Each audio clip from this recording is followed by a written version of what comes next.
Hello. मैं बोल रहा हूँ, काम हुआ क्या? मैंने तुमसे कहा था ना कि कल 10 बजे तक तुम्हारा काम हो जाएगा। और मेरी पेमेंट कहाँ है? पेमेंट मिल जाएगा तुम्हें। कितनी बार कहा मैंने तुमसे कि मुझे आधे पैसे एडवांस चाहिए और बाकी का काम खत्म होने के बाद। काम करो, पैसा तुम्हें मिल जाएगा। वो रखो तुम।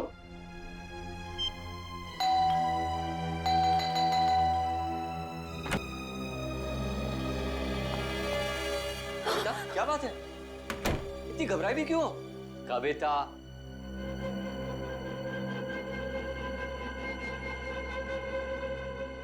कविता।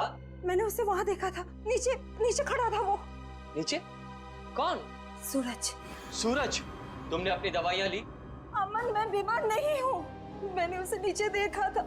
उसकी आंखें उसी मासूमियत से मुझे देख रही थी जैसे पहले देखा करती।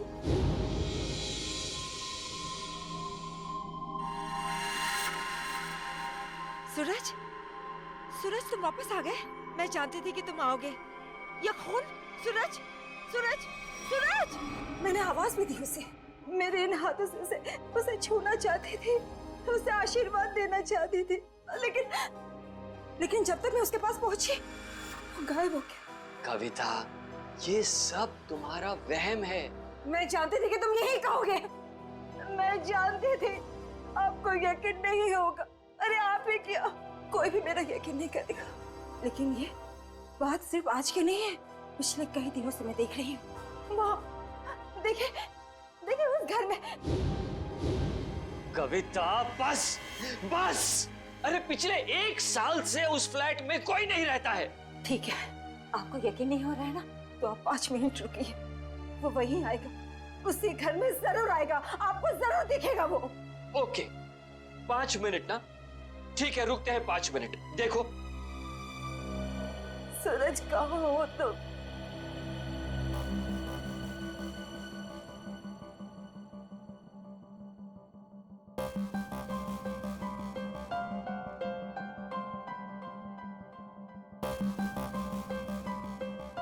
लो, हो गए तुम्हारे 5 मिनट। आया सूरज? आया नहीं ना? प्लीज 5 मिनट और रुकिए, वो जरूर आएगा। बस कविता, बस। अरे अगले आधे घंटे भी यहाँ खड़ी रहोगी ना, तब भी वहां सूरज नहीं आएगा। तुम्हारे पास ये सब फजूल की बातों के लिए फुर्सत है, मेरे पास नहीं। Enough of this nonsense. रुकिए तो, वो आएगा, वो जरूर आएगा।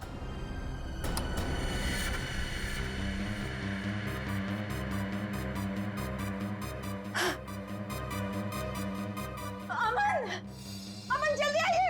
सूरज, वो देखिए सूरज।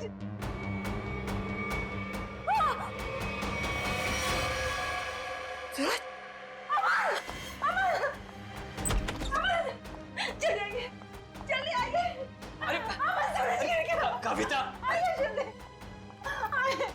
वो छत से गिर गया है, मैंने अपनी आंखों से देखा है। चलिए जल्दी। कविता क्या कर रही हो? अरे सबके सामने तमाशा मत करो प्लीज। अरे हमें सूरज को बचाना है। सूरज, सूरज! क्या हुआ मेम साहब? आप इस तरह चिल्ला क्यों रही हैं? कहाँ है सूरज? सूरज कहाँ गया? कौन सूरज मेम साहब? इस विंग में तो इस नाम के कोई भी साहब नहीं रहते। अमन, अमन मेरा यकीन करिए, सूरज को मैंने ऊपर बालकनी से गिरते हुए देखा था। यहीं गिरा था वो। देखो, यहाँ तो कोई भी नहीं है कोई दिख रहा है? नहीं ना? कविता क्या कर रही हो तुम? मेम साहब, जरूर आपने कोई बुरा सपना देखा होगा मेम साहब। नहीं, ना ही मैंने कोई सपना देखा है और ना ही मेरा ये कोई वहम है। मैंने उसे अपनी आंखों से देखा है, समझे तुम? कविता, बस करो तुम। मैं अब और बर्दाश्त नहीं कर सकता। आज तुम्हारे इस वहम को मैं दूर कर ही देता हूँ। ये इसी मनुष्य फ्लैट से तुमने सूरज को कूदते हुए देखा था ना? यही है ना वो फ्लैट? मैं सच कह रही हूँ अमन, मैं सच कह रही हूँ। मैंने अपनी आंखों से देखा है उसे गिरते हुए।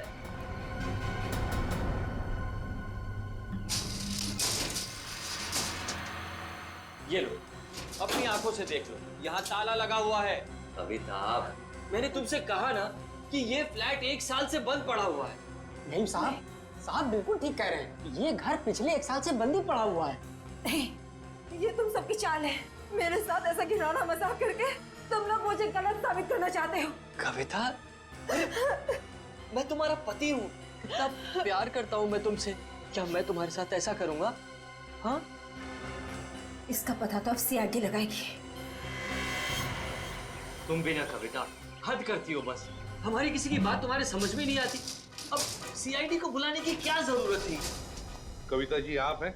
जी मैं हूँ। आप ही ने हमें फोन करके बुलाया? हाँ, मैंने किया था आप लोगों को फोन। तो बताइए क्या हुआ यहाँ पर? मैं आपको बताता हूँ सर। कविता आप क्या कौन है?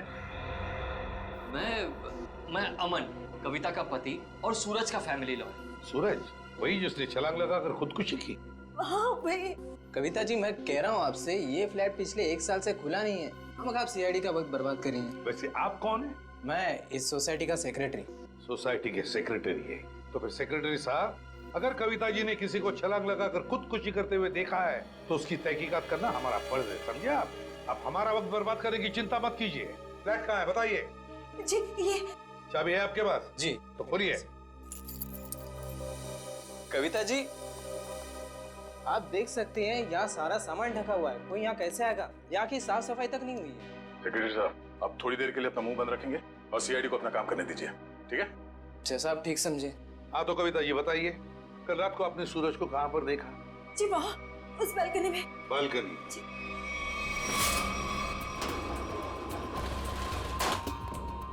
आइए बताइए, सूरज को कहाँ देखा था आपने? यहाँ खड़ा था। यहाँ पर? आज सर ये सब कल की बात नहीं, पिछले कई दिनों से मैं उसे यहाँ ही देख रही हूँ। पर कविता जी ये हो कैसे सकता है? ये फ्लैट को बाहर से ताला लगा हुआ था और ये फ्लैट 6ठे माले पर है। भले ये फ्लैट 6ठे माले पर हो या 7वें माले पर, लेकिन यहाँ पर कोई तो आया था जरूर। कल रात को यहाँ पर कोई था, समझे? पर ये आप इतनी यकीन के साथ कैसे कह सकते हैं? ये मैं नहीं कह रहा हूँ, इस रेलिंग पर जो धूल जमी हुई है ना, ये हमें बता रही है। पर ये हो कैसे सकता है? कोई तो आया था यहाँ पे बालकनी में। ये बालकनी की रेलिंग पे ये मिट्टी देख रहे हो? यहाँ पे मिट्टी साफ है। ऐसा लगता है कोई यहाँ पे था जिसने इस रेलिंग के साथ छेड़छाड़ की। अब आप लोगों को मेरी बात पर यकीन हुआ ना सर? देखा अमन, मैं सच कह रही थी। एक मिनट। अगर किसी ने यहाँ से खुदकुशी की होती तो उसकी लाश कहाँ है? और इतने ऊपर से कूदने के बाद जमीन पर गिरते ही उसका सर फटा होगा, खून निकला होगा। जमीन पर ना उसकी लाश मिली, ना जमीन से खून के निशान। और तो और वॉचमैन तो कुछ देखता। अब हम देख लेंगे और पता भी लगा लेंगे। देख, नीचे चलते हैं।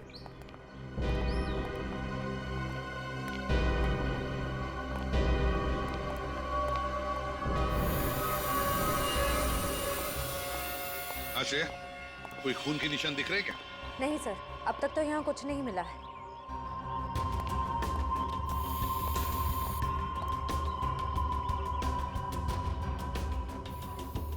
वॉचमैन, कल रात ड्यूटी पर थे ना तुम? साहब नहीं था। तो फिर तुमने देखा कैसे नहीं किसी को ऊपर से गिरते हुए? साहब रात में मैं ही यहाँ पे बैठा हुआ था। ये मेम साहब अचानक यहाँ आई और बोलने लगी कि सूरज ऊपर से कूद गया। अच्छा एक बात बताओ, कल कोई अनजान आदमी आया था कल रात को यहाँ इस विंग में? नहीं साहब, इस विंग में जो लोग रहते हैं वही लोग आए थे साहब। आप चाहें तो मैं आपको रजिस्टर भी दिखा सकता हूँ साहब। सर हाँ? सर खून के कोई ट्रेसेस नहीं मिले वहाँ पे। ऐसे कैसे हो सकता है? आप लोगों को कुछ सबूत मिला है ना बालकनी में किसी की मौजूदगी का? मैं सच कह रही हूँ सर, मेरा यकीन कीजिए। कविता जी, हम आपका पूरा विश्वास कर रहे हैं, आप सच बोल रही हैं। मैं तो सच बोल रही हूँ, लेकिन मुझे लगता है कि ये लोग झूठ बोल रहे हैं। क्या मतलब? शायद ये लोग मुझे झूठा साबित करना चाहते हैं। लेकिन क्यों गलत साबित करना चाहते हैं ये लोग? ऐसा ही है सर, मेरे आने से पहले इन लोगों ने लाश को ठिकाने लगा दिया होगा, खून भी साफ कर दिया होगा। मेरा यकीन कीजिए, मैं सच बोल रही हूँ। कविता, तुम सबके सामने पतंग खड़ा कर रही हो। एक मिनट सर, आप नहीं सर, मैं सच बोल रही हूँ। सर, आप मेरी पत्नी की बातों को ज्यादा गंभीरता से मत लीजिए। दरअसल उसका दिमागी इलाज चल रहा है। दिमागी इलाज चल रहा है? क्यों, किस लिए? उसे हेलुसिनेशंस होते हैं सर। उसे ऐसे लगता है जैसे सब लोग उसके खिलाफ हैं। और जिस सूरज की वो बात कर रही है ना, उसकी तो 1 साल पहले मौत हो चुकी है। सूरज की मौत 1 साल पहले हुई थी? जी। अच्छा, और फिर भी इस बात का तो नजरअंदाज नहीं कर सकते ना कि आपकी पत्नी कविता ने किसी को ऊपर से छलांग लगाकर खुदकुशी करते हुए देखा है। एक बात बताइए, सूरज की मौत हुई कैसे थी? सर सूरज ने फ्लैट से कूदकर आत्महत्या कर ली थी। वैसे आप कौन है? मैं सूरज का चचेरा भाई प्रतीक और ये मेरी पत्नी नताशा। एक बात बताइए, सूरज ने आत्महत्या क्यों की? सर सूरज को अपने पिता से बहुत लगाव था और उनकी मौत के बाद उसके पास जिंदा रहने का कोई मकसद ही नहीं बचा था। कविता जी, एक बात बताइए, क्या आपने 1 साल पहले सूरज को कूदते हुए देखा था अपने घर से? तभी मैं इस शहर में नहीं थी सर। मेरे वापस आने के बाद मुझे बताया गया था, लेकिन मुझे यकीन ही नहीं हुआ। माँ बाप की मौत हर बच्चों के लिए बहुत बड़ा सदमा होती है, लेकिन इसका मतलब ये नहीं है कि आप अपनी जिंदगी का अंत ही कर दो। सर, मैं पूरे यकीन के साथ कह सकती हूँ कि सूरज जिंदा था। पिछले कई दिनों से मैं उसे देख रही थी। कविता, सर आप यकीन कीजिए सर। बस करो। तुम्हारी तबीयत ठीक नहीं है। हाँ? चलो घर चलो, तुम्हारे आराम का वक्त हो गया। अमन, मैं सच क्या है? Excuse me sir. सर, चलो चलो चलो चलो मेरे साथ चलो। अमन, मैं सच बोल रही। सर कविता आंटी को सूरज की मौत का बहुत गहरा सदमा लगा है, इसलिए उसके कूदने का दृश्य उनकी आंखों के सामने बार बार आता रहता है। सर कविता आंटी की अपनी कोई संतान थी नहीं और वो सूरज को अपने बेटे समान मानती थी। सूरज को हॉस्पिटल कौन ले गया था? मैं, नताशा और अमन अंकल, हम तीनों मिलकर लेकर गए। सर मैं भी था। आप? शेखर, सूरज के पिता का बचपन का दोस्त। कौन से हॉस्पिटल ले गए थे सूरज को? Sir city hospital. City hospital. देख, सूरज की मौत 1 साल पहले हुई है, तो पता लगाना पड़ेगा कि लोकल पुलिस स्टेशन का कौन सा ऑफिसर उस केस को देखता था, और फिर उसे लेकर सिटी हॉस्पिटल जाना पड़ेगा। 16 दिसंबर 2012 की रात थी जब सूरज को इस हॉस्पिटल में लाया गया था। काफी नाजुक हालत थी उसकी, कंधा टूट गया था उसका, सर पे भी गहरी चोट आई थी। लग नहीं रहा था कि वो बचेगा। लग नहीं रहा था? बिल्डिंग से कूद के उसकी मौत हो गई थी ना? मौत? नहीं सर, इस हॉस्पिटल के डॉक्टर इतने काबिल थे, उन्होंने उसको बचा लिया था। क्या सूरज जिंदा है? नहीं सर, वो मर चुका है। अरे अभी अभी तो तुम कह रहे थे कि डॉक्टरों ने उसे बचा लिया था। सर वो बच गया था और उसके जीने की पूरी तमन्ना खत्म हो चुकी थी। हॉस्पिटल से ऑपरेशन के 3 दिन बाद ही वो हॉस्पिटल से भाग गया और फिर ओडाला के ब्रिज से जाकर उसने आत्महत्या कर ली। ओडाला ब्रिज? मतलब सूरज की मौत बिल्डिंग से कूदने से नहीं, ओडाला ब्रिज से कूदने से हुई है। मगर सर सूरज के घर वालों ने हमसे झूठ क्यों कहा? क्या उसका तो पता हम लोग लगा ही लेंगे। पहले जरा उस डॉक्टर से मिलते हैं जिसने सूरज की जान बचाई थी। सूरज का ऑपरेशन डॉक्टर रेणुका ने ही किया था। डॉक्टर रेणुका? जरा बुलाइए उन्हें। पर अब डॉक्टर रेणुका इस हॉस्पिटल में काम नहीं करती हैं। काम नहीं करती? क्या मतलब? सर जिस दिन सूरज हॉस्पिटल से भाग गया था, उस दिन डॉक्टर रेणुका भी हॉस्पिटल में आखिरी बार ही दिखी थी। सर हो सकता है डॉक्टर रेणुका ने ही मदद की हो सूरज की हॉस्पिटल से भागने में, क्योंकि इतनी गहरी चोट लगने के बाद कोई आदमी अकेले तो भाग नहीं सकता। ठीक है। जब सूरज का ऑपरेशन हो रहा था तो आप भी थी ना ऑपरेशन थिएटर में? हाँ सर, सूरज का बच पाना तो लगभग असंभव था, मगर डॉक्टर रेणुका ने तो कमाल कर दिखाया। उन्होंने सूरज की जान बचा ली। हॉस्पिटल में सब लोगों ने उनकी तारीफ भी की थी। जब सूरज इतना घायल था तो वो हॉस्पिटल से भागा कैसे? आपके हॉस्पिटल की सिक्योरिटी ठीक नहीं लगता है? पता नहीं सर कैसे भाग गया। डॉक्टर रेणुका ने तो उन्हें नींद का इंजेक्शन भी दिया था। लगभग 3 घंटे तक तो उन्हें होश ही नहीं आना चाहिए था। ठीक है, आप जरा हमें रेणुका जी के सारे डिटेल्स दीजिए, सारे रिकॉर्ड्स। ओके ओके सर, मैं अभी लेकर आती हूँ। रेडी? पता करो उस रात सिक्योरिटी में कौन था, लेके आओ। सचिन आप इनके साथ होडाला ब्रिज जाओ, देखो कहां से छलांग मारी थी उस सूरज ने। सर आइए। आदे? नहीं अभी तो मैं हॉस्पिटल में ही हूँ। हाँ कुछ हैरत अंगेज चीजें पता चली है, मिलके बताता हूँ मैं। Okay okay bye. सर उस रात ये वॉचमैन ड्यूटी पे था। एक घायल आदमी हॉस्पिटल से भाग गया है? ड्यूटी पे सोते हो क्या? साहब मैंने उसे रोकने की पूरी कोशिश की थी, लेकिन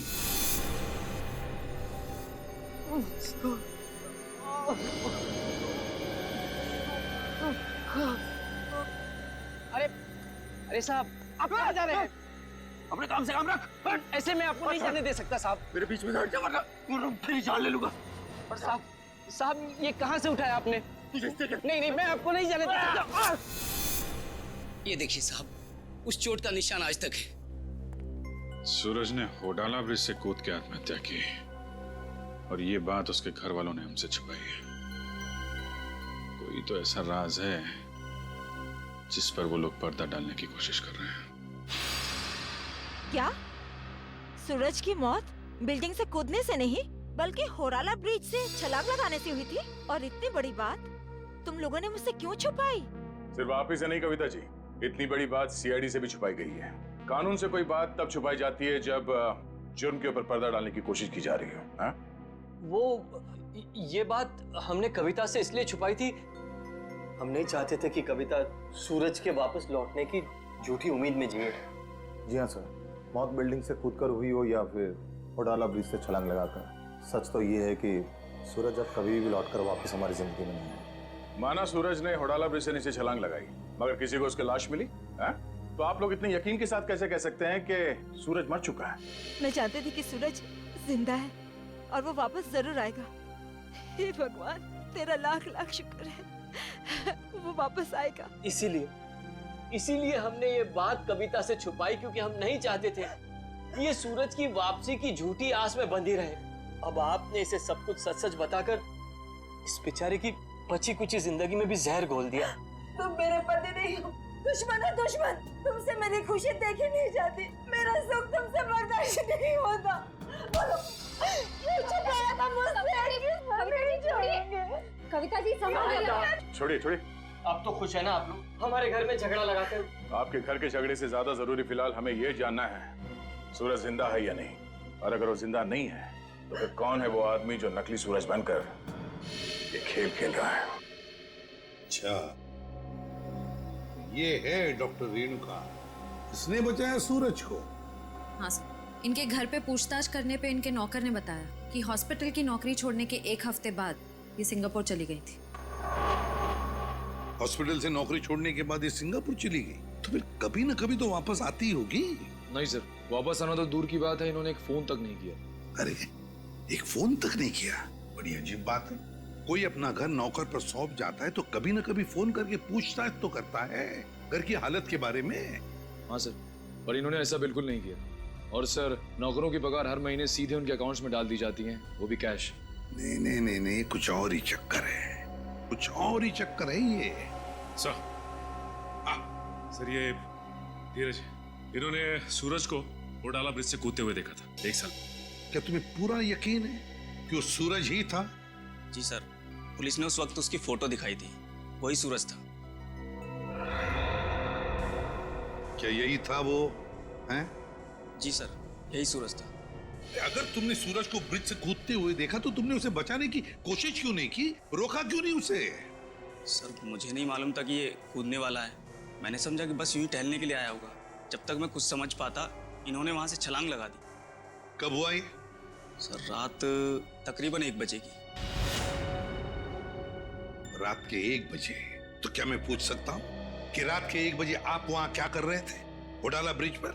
सर, वो क्या है ना कि मैं एक लेखक हूँ। जब कभी कहानी लिखते लिखते अटक जाता हूँ तो वहाँ टहलने के लिए निकल पड़ता हूँ, इस उम्मीद से कि शायद कोई नई प्रेरणा मिल जाए। लेकिन जब से ये हादसा हुआ है ना सर, मैंने उस ब्रिज पे जाना बंद कर दिया है। वैसे आप लिखते क्या है? सर, मैं उपन्यास लिखता हूँ, नोवेल्स। ठीक है धीरज, थैंक यू वेरी मच, तुम जा सकते हो। अगर जरूरत पड़े तो हम तुम्हें फिर से बुला लेंगे। सर, ये होडाला ब्रिज के नीचे के पानी का बहाव बहुत तेज है सर। अगर कोई भी आदमी ऊपर से नीचे गिरता है तो उसका बचना अब नामुमकिन है सर। और तो और सर, पुलिस वालों ने उस जगह की अच्छी तरीके से छानबीन करवाई थी गोताखोरों से, लेकिन सूरज की लाश नहीं मिली थी सर। हो सकता है कि तेज बहाव की वजह से वो सूरज को ढूंढ नहीं पाए होंगे, या फिर किसी न किसी वजह से सूरज डूबने से बच गया। सर, अगर ये सूरज बच गया है तो सिर्फ कविता जी को क्यों दिखाई देता है? अमन जी या बाकी लोगों को क्यों नहीं? वही तो, अगर ये बच गए तो सिर्फ कविता को ही कैसे दिखता है, और किसी को क्यों नहीं दिखता? नहीं नहीं नहीं नहीं नहीं नहीं, कुछ ना कुछ तो गड़बड़ जरूर है, क्योंकि अगर ये बच गया तो सबके सामने क्यों नहीं आता है? सर, शायद ये कविता जी का कोई वहम है।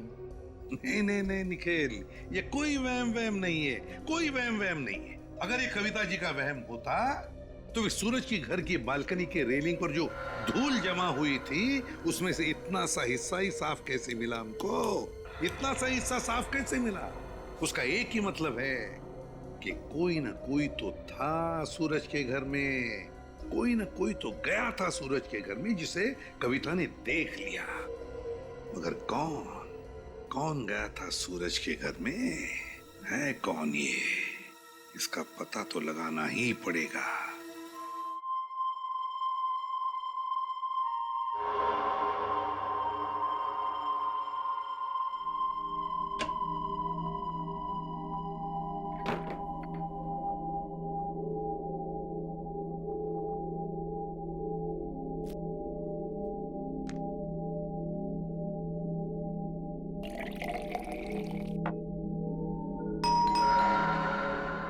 इस वक्त कौन हो सकता है?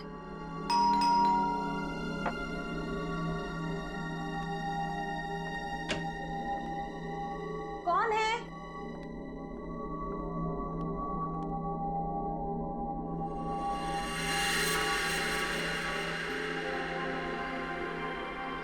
सूरज, सूरज, आज सबके मुंह पे ताला लग जाए।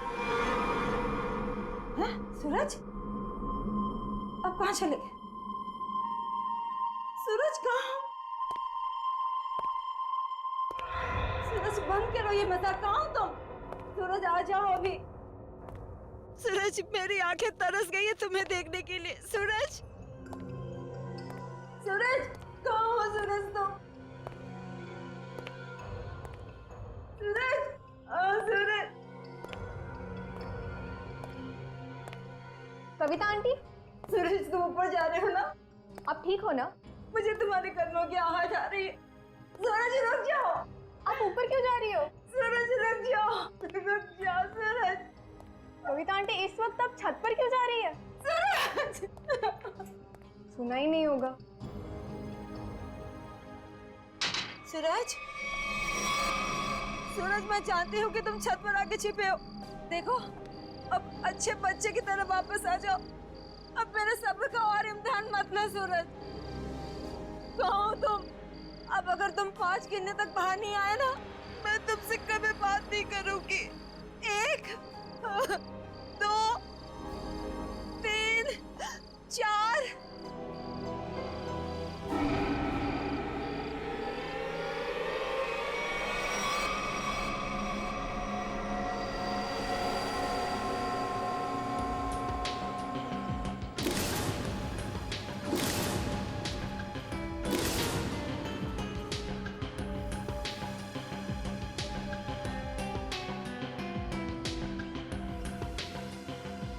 तुम इस विंग के वॉचमैन हो ना? जी साहब। कैसे हुआ ये सब? साहब, कल रात तकरीबन 2 बजे मुझे किसी की चीख सुनाई दी। देखा तो कविता मैम साहब लहूलुहान जमीन पर पड़ी हुई थी। सर, मैं सोच भी नहीं सकता था कि सूरज के गम में कविता आत्महत्या। पता नहीं आजकल के लोग इतना कमजोर क्यों हो गए। दुख बर्दाश्त करने की किसी में भी शक्ति नहीं रही। सर, सही है, देखिए।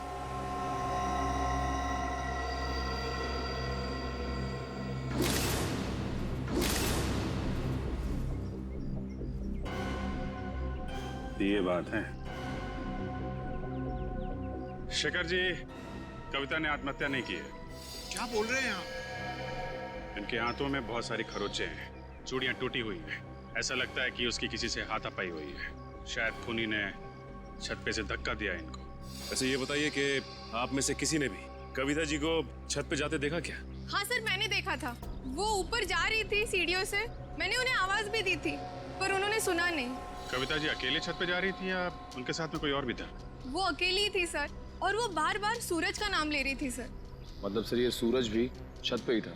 हो सकता है, या फिर वो आदमी जो सूरज बनने का नाटक कर रहा है। ये अमन जी नहीं दिखाई दे रहे? कहाँ है वो?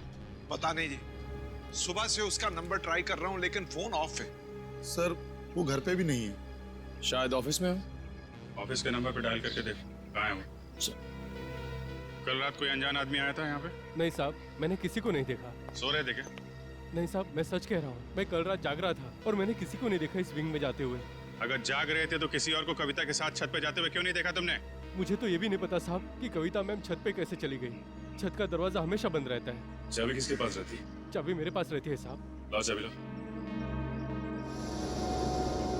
सर, ये देखिए, चाबी में चिकनाहट है। चिकना तो है। साबुन, लगता है किसी ने साबुन पे चाबी का निशान लिया है और डुप्लीकेट चाबी बनाई है। नहीं साहब, मैंने किसी को चाबी नहीं दी थी साहब। तुमने कुछ नहीं किया, लेकिन लापरवाही तो की है ना तुमने। केबिन में तुमने चाबी लावारिस छोड़ दी होगी और इस बात का फायदा उठाकर किसी ने डुप्लीकेट चाबी बनवा ली। खूनी जो कोई भी है, छत पे जरूर कोई निशान छोड़ा होगा उसने। शेफ, बॉडी को पोस्टमार्टम के लिए भिजवा दो।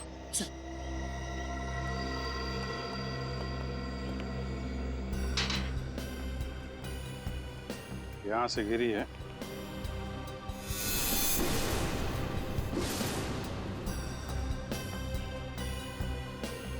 चूड़ी, इसका मतलब यहीं से खूनी ने कविता जी को नीचे फेंका है। यहीं पे हाथापाई हुई होगी और खूनी ने कविता को यहां से फेंक दिया है। सर, ये देखिए सर, जूते के निशान। जरा नाप के देखो। इसका मतलब खूनी 10 या 11 नंबर के जूते पहनता होगा। लेकिन सर, ये भी तो हो सकता है कि ये जूता खूनी का ना हो और किसी ऐसे आदमी का हो जो इस बिल्डिंग में रह रहा हो। सचिन वॉचमैन बता रहा था ना, दरवाजे पे ताला लगा रहता है और उस चाबी पे भी साबुन लगा हुआ है। इसका मतलब खूनी ने डुप्लीकेट चाबी बनाई है। ये निशान खूनी का ही होगा।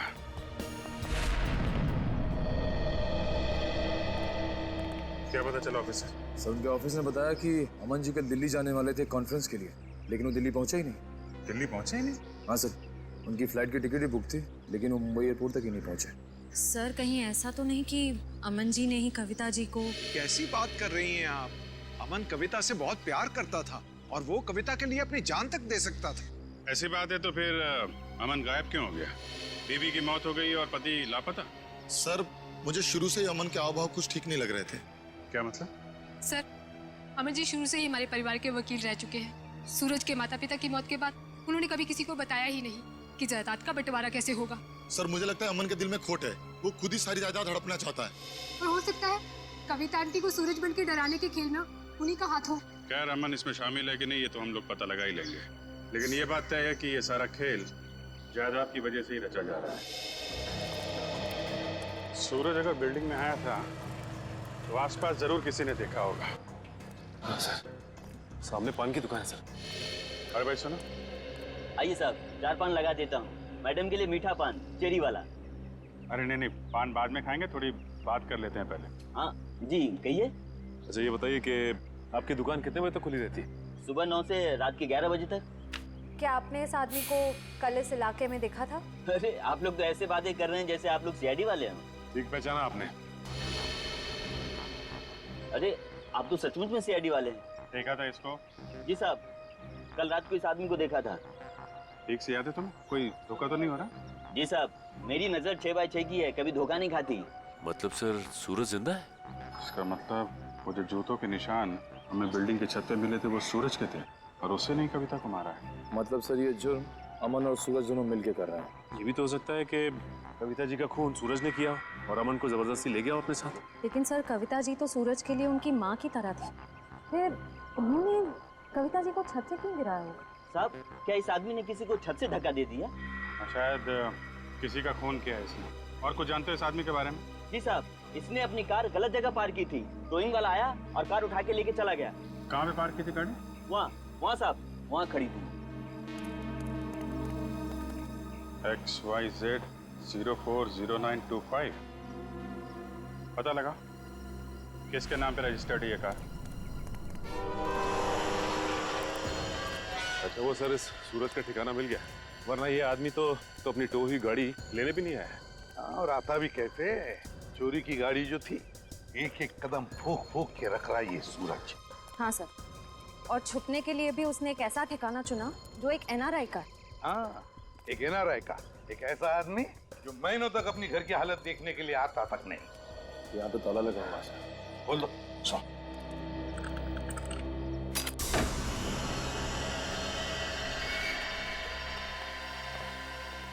इस कमरे में से तो बहुत बुरी तरह से बदबू आ रही है। ऐसा लगता है जैसे कोई लाश है। कोई लाश ही सड़ी है इस घर में। ढूंढो, देखो कहाँ पर है वो लाश।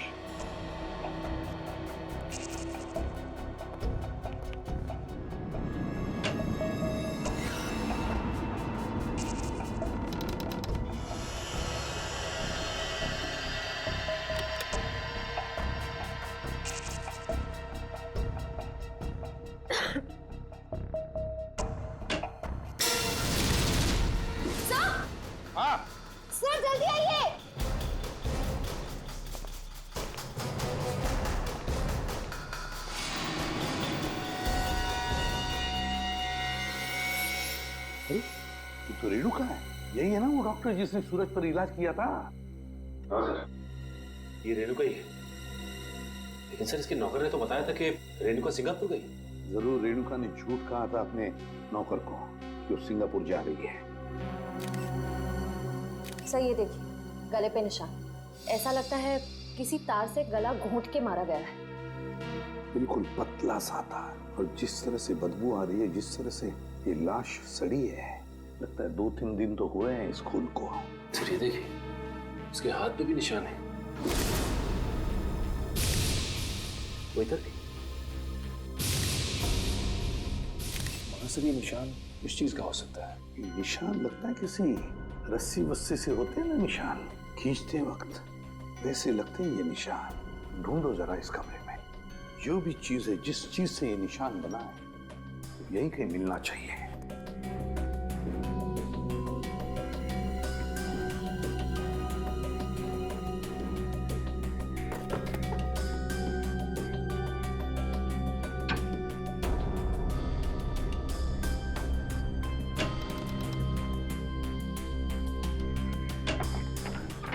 माय गॉड, सचिन ये देखो क्या है यहाँ पर कबर्ड में। डमी।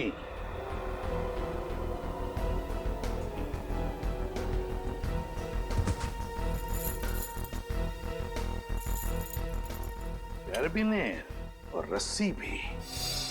सचिन, लगता है रेणुका के हाथ पर जो निशान है ना, शायद इस रस्सी की वजह से ही है, खींचते हुए। ये देखो ऐसे। हाँ सर, लेकिन सर ये सारी की सारी चीजें इस घर में क्या कर रही हैं? क्योंकि ये सब चीजें तो शूटिंग में इस्तेमाल की जाती हैं, हार्नेस बांधने के लिए। याद है सचिन, सूरज के घर की बालकनी की रेलिंग पर बहुत सारी धूल जमी हुई थी, लेकिन एक जगह पर इतना सा हिस्सा साफ था। जरूर इस रस्सी की वजह से ही होगी वो जगह साफ। मतलब सर ये सूरज का बालकनी से कूदना कविता जी का वहम नहीं था, बल्कि रेणुका और सूरज दोनों की मिलीजुली साजिश थी। बिल्कुल सचिन, ऐसा ही होगा। हुआ ये कि सूरज जब अपने घर में आया तो कविता ने उसे सामने से देख लिया। फिर सूरज और रेणुका ने मिलकर इस डमी को अपनी बालकनी से नीचे फेंक दिया। तब कविता को शायद ऐसे लगा कि सूरज अपनी बालकनी से कूद पड़ा, तो वो अपने पति के साथ नीचे दौड़ कर आई और यहाँ सूरज और रेणुका इस डमी को ऊपर खींचने लगी इस रस्सी से, और इसीलिए खींचने की कोशिश में रस्सी के जख्म के निशान रेणुका के दोनों हाथों पर आ गए। मगर सर ये सारा का सारा प्लान रेणुका और सूरज का था। एक बात समझ में नहीं आई, ऐसी क्या मजबूरी आई सूरज के सामने कि उसे रेणुका को मारना पड़ा?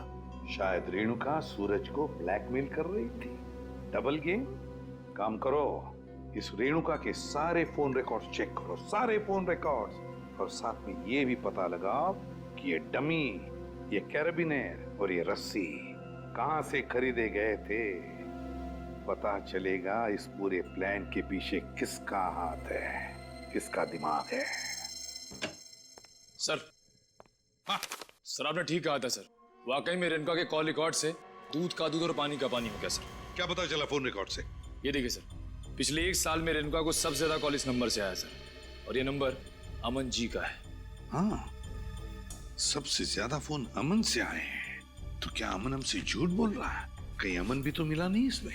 हो सकता है सर, हो सकता है कि अपनी बीवी की मानसिक स्थिति का फायदा उठाया उसने और ये सारा ड्रामा रचा सूरज का, ताकि वो अकेले उसकी प्रॉपर्टी का हकदार बन जाए। सर एक बात मेरी समझ में नहीं आ रही है, वो सूरज जिसे उस पान वाले ने देखा था, वो असली सूरज था या नकली? वो असली भी हो सकता है श्रेया। भले ही सूरज ने होडाला ब्रिज से छलांग लगाई, मगर उसकी लाश कहाँ मिली है किसी को? अब तक किसी को भी उसकी लाश नहीं मिली है। लेकिन सर सूरज को तो काफी लगाव था कविता जी से, तो वो ऐसी हरकत क्यों करेगा? कहीं ऐसा तो नहीं कि ये सूरज नकली है? आद्या, क्या? Great work Sachin. पता चल गया उस दुकान का जहां से वो डमी खरीदा गया था। अब पता चलेगा कि असली सूरज कौन था और नकली सूरज कौन। सर हीरोइन की वीक्स तो मैं आपको 20 तरह की भिजवा सकता हूँ सर। आप सुनिए तो सर, पर आपकी एक्ट्रेस इतनी सनकी है, उसे एक भी वीक पसंद नहीं आता सर। हाँ ठीक है, भिजवा तो दूंगा, पर हाँ, हर वीक का 1500 रुपया लगेगा डिपॉजिट के तौर पर। मंजूर है? Okay sir. क्या भाई साहब, मेरे लायक भी कोई विग है क्या? क्यों नहीं सर, एक मिनट। हाँ सर, आपकी पर्सनैलिटी को देख के ये विग जचेगा सर। नहीं, मेरे हिसाब से इनके ऊपर ये विग सूट करेगी, और मेरे ऊपर ये वाली, और फ्रेडी तुम्हारे ऊपर ये थोड़े लंबे बाल चाहिए ना, इनके ऊपर ये वाला जचेगा। सर, ये कैसा मजाक है? मजाक नहीं, हम लोग सीआईडी से हैं। सीआईडी? जी हाँ। कौन आया था इनमें से आपके पास? नहीं सर, कोई नहीं आया था सर। ध्यान से देखो, हो सकता है इनमें से कोई आदमी ये डमी लेने आया हो। हाँ सर, ये डमी तो वो आदमी किराए पर लेकर गया था सर, और वापस आ ही नहीं सर। कौन था वो आदमी? सर एक मिनट, मैं देख के बताता हूँ। मिल गया, धीरज नाम था उसका सर। सर उस आदमी का नाम भी तो धीरज था ना, जिसने सूरज को ब्रिज से कूदते हुए देखा था।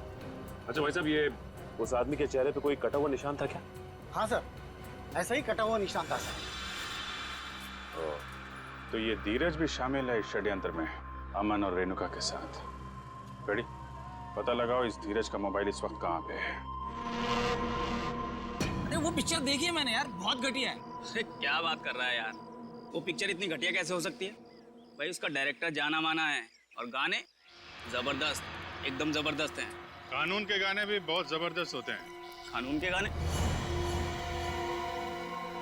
आप लोग, अरे अभी गाना शुरू नहीं किया, कहाँ जा रहे हो? अरे सुनो तो। अरे अब सीधे सीधे बता ना। बताता हूँ। सूरज के ब्रिज से गिरने की मैंने मनगढ़ंत कहानी सुनाई थी। क्यों बनाई थी? क्योंकि मुझे इस काम के लिए 1 लाख रुपए दिए गए थे। 1 लाख रुपए? किसने दिए थे? उसका नाम है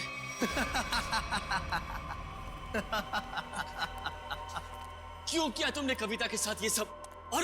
और मुझे यहाँ इस तरह बांध कर तुम्हें क्या मिलेगा? सुकून, ढेर सारा सुकून। ठीक उसी तरह जिस तरह मौत की दुनिया से निकलकर जिंदा लोगों की दुनिया में आकर मिलता है, वो सुकून। बकवास बंद करो। ना तुम कभी मरे थे और ना ही तुम सूरज हो। बहरूपिये हो तुम, बहरूपिये। अरे बाप रे, तुम्हें तो सब पता है। क्या है ना कि इतनी बातें जानना तुम्हारी सेहत के लिए ठीक नहीं है। तो मैं सोच रहा हूं कि तुम्हारी सारी तकलीफें मैं दूर कर ही देता हूं। ये क्या कर रहे हो तुम? रुक जाओ जतिन। इसकी टिकट काटने से पहले इसे देख लेने दो कि ये सारा खेल किसका रचा हुआ है। तुम? हाँ, मैं कभी सोच भी नहीं सकता था कि इस सब के पीछे तुम हो। तुम्हारे सोचने की शक्ति वैसे भी कभी कुछ खास रही नहीं, और अब अपने जीवन के आखिरी पलों में अपने दिमाग पर जोर डालना बंद करो। हम ही सब कुछ आपको बता देते हैं। क्यों जतिन? क्या है ना कि तुम्हारे मरने के बाद मैं कोर्ट जाऊंगा, सूरज बनकर सरकारी कागजों पर दस्तखत करूंगा। फिर क्या है, सारी जायदाद हमारी। क्यों बॉस? अरे तुम लोगों को प्रॉपर्टी चाहिए थी तो मुझसे पहले ही कह देते। कविता की जान लेने की क्या जरूरत थी? बहुत अफसोस है कविता की मौत का। जतिन, चलो अब देर मत करो, इसे भी भेज दो कविता के पास, भेज दो। Yes boss.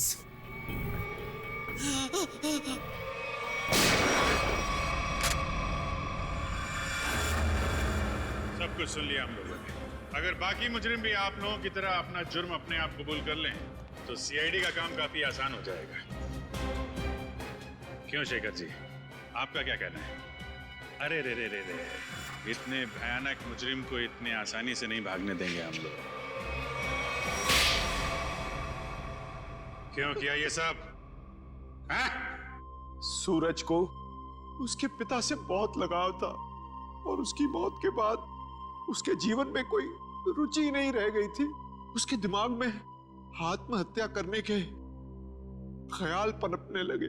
इसलिए तुमने सोचा कि सूरज को तो प्रॉपर्टी में कोई इंटरेस्ट है नहीं, तो क्यों ना बहती गंगा में हाथ धुल लिया जाए, उसकी प्रॉपर्टी हत्या ली जाए।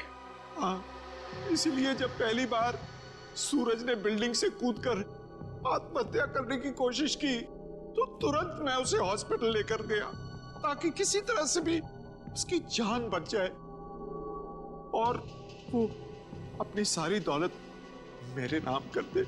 और जैसे ही रेणुका को पता चला कि करोड़ों रुपए तुम्हारे हाथ लग गए तो उसने अपना हिस्सा मांगना शुरू कर दिया तुमसे। हाँ, लेकिन गड़बड़ तब हुई जब वो दोबारा हॉस्पिटल से भाग गया। मैंने और रेणुका ने बहुत ढूंढा उसे और तब हमने देखा कि सूरज, सूरज नहीं, सूरज मेरा पीछा मत करो, मेरे पीछे मत आओ, मेरा मर जाना है, ठीक है? नहीं, मुझे दोबारा बचाने की कोशिश मत करो। नहीं सूरज, ऐसा बर्ताव मत करो। किसी एक आदमी चले जाने से जिंदगी खत्म नहीं हो जाती। वो मेरे पापा थे। पापा, तुम लोग क्या समझोगे मेरे पापा के बारे में? नहीं सूरज, नहीं नहीं नहीं, मुझे छोड़ दो। मुझे अगर तुम दोनों में से किसी ने भी कूदने से रोका तो मैं अपनी जान ले लूंगा, मैं अपनी जान ले लूंगा, मैं अपना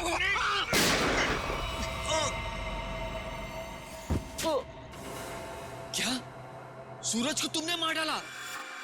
जानबूझकर नहीं मारा, गलती से गोली चल गई थी और फिर उसकी लाश को हमने नीमवाड़ी के जंगल में दफना दी। और फिर धीरज को तुमने अपना झूठा गवाह बना लिया ताकि कानून को गुमराह कर सको।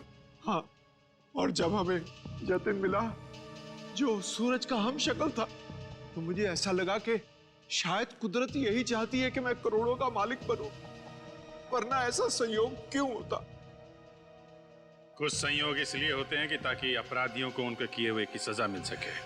तुम दोनों फांसी की तैयारी करो, फांसी होगी तुमको, फांसी। For more updates, subscribe to our channel, click the show links and enjoy watching the videos.